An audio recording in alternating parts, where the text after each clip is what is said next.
Panama Canal volumes crashed 29% in 2024. Revenue went up 0.4%. That's not a typo. That's an auction system designed to make more money when there's less water. And 2,500 people are about to lose their homes for it. The Panama Canal isn't a river. It's a man-made shortcut between two oceans, fed by Gatun Lake, an artificial reservoir built in 1913. Every Panamax ship that crosses uses about 52 million gallons of fresh water. The water gets released to the ocean. It is not recycled. The same lake that fills the locks also supplies drinking water to more than half of Panama's population, including Panama City. When the canal is thirsty, the country is thirsty. In 2023, the lake dropped to historic lows. The math broke. August 2023, Gatun Lake levels dropped to 79.6 feet, well below normal operating range. The Panama Canal Authority makes the call: cut traffic. Daily transits drop from the usual 36 to 38 ships per day down to 22 ships per day by late 2023. By February 2024, it hits 18 ships per day, a record low. Draft limits slashed. Neo-Panamax ships can no longer load to 50 feet, capped at 44 feet.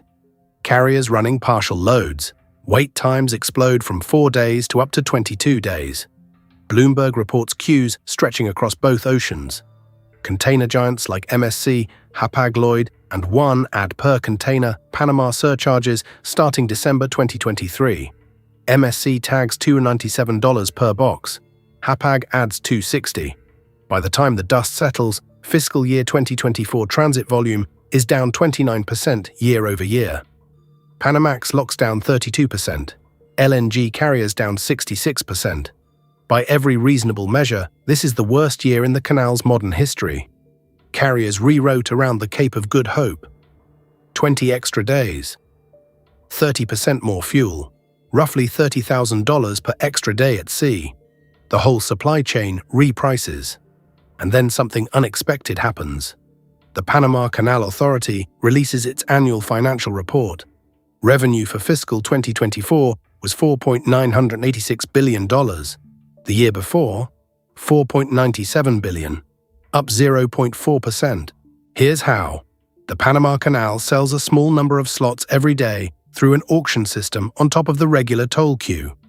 In normal times, those auction slots clear at around $135,000.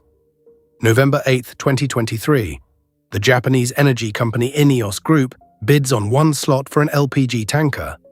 Final price, $3,975,000 for one crossing, auction premium alone, on top of the roughly $400,000 base toll.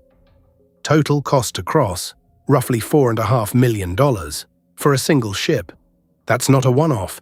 Through October and November 2023, auction premiums for LNG and LPG carriers routinely cleared $1 to $2.85 million per slot. The math from the carrier's side, paying $4 million to skip the 22-day queue, is cheaper than burning 20 extra days of fuel rounding the Cape. By the time fiscal 2024 closes, the auction system plus a new freshwater surcharge, they actually named it the Cargo por Agua Dulce, the freshwater charge, generate enough premium revenue to offset the 29% volume crash. The Panama Canal Authority engineered a price discrimination machine that makes more money when there's less water. Every shipping CEO with a Pacific route paid for it. May 2026, the latest record gets set at $4 million for one slot. Now the long-term math. The Panama Canal Authority projects that water reserves will be exceeded by 2030 if nothing changes. The fix has a name: the Indio River Reservoir, new dam, new artificial lake. Total cost, $1.6 billion. The site is to the west of Gatun in the Indio River watershed. The reservoir will flood 4,600 hectares of land. The number of people directly displaced, approximately 2,500. Civil society groups say the indirect impact ranges up to 12,000 farmers, fishermen, and indigenous community members losing access to land or water sources. The Panama Canal Authority has earmarked $400 million for compensation and relocation. The remaining $1.2 billion goes to the dam itself.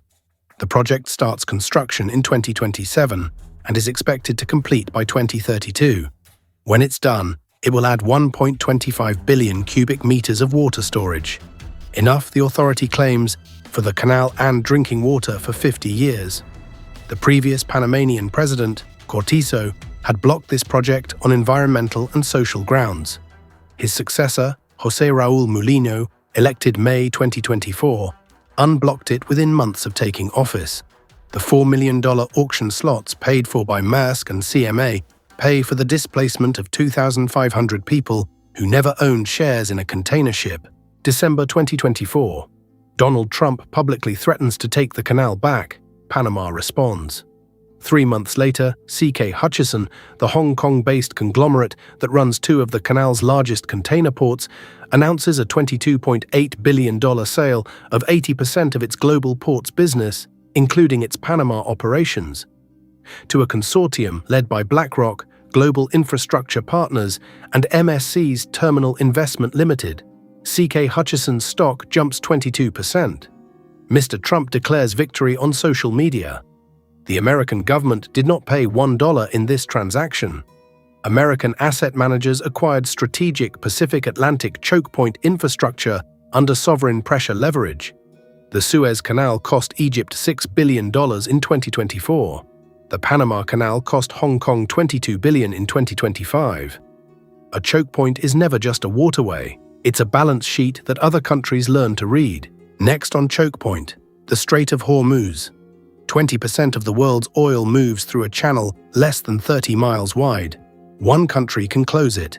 One missile can change global energy prices in an hour. And the insurance war risk premium math is wilder than anything you've seen so far. Subscribe. Every week, one bottleneck that moves the world, and one country it can bankrupt.